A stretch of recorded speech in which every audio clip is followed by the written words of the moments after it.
За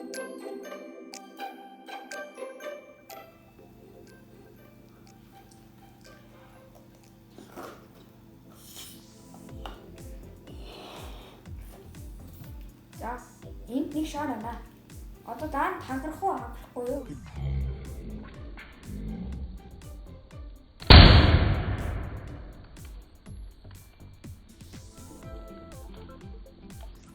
За та бүхэн миний дүнгийн шар даанд ханхрахыг харлаа. Тэгсэн үү?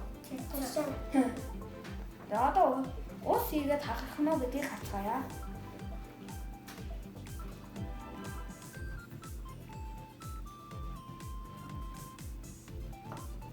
За энэ савн дотор нэг ийм хэмжээний ус байна. Одоо даага дахин гар тасгая.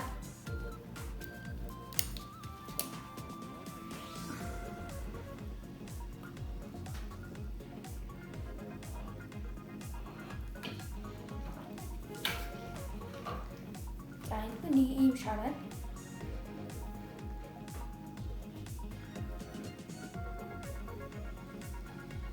Та бүхэн хагарахгүй байхыг сайн харлаа. Яагаад вэ гэж юу?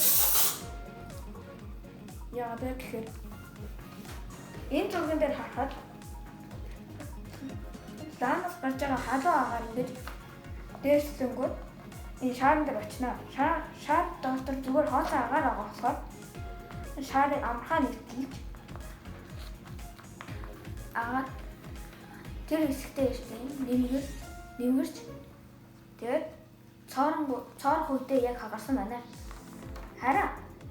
Харин энэ шар устдаа шар болохоор энэ лааны халуун агаар дээрчлэнгүүд усан дээр олонгууд саамжингууд илүү дөвлөн багасаад бас усан бас ингэж баг зэрэг ингэж жоохон тарааж байгаа. Тэр маш удаан байвал усан буцлангууд нь шар хагарна гэсэн. За тэгээд ус бас агаарыг бодвол улаан дамжуулахтай сайн байдаг. Тийм учраас шар хагарахгүй байсан юм. Бас зарим компьютерийн ажиллах систем босод тийм электроникийн тийм ажиллах системээр усын ингэж хөргөх зорилтоор ашигладаг байх нэ.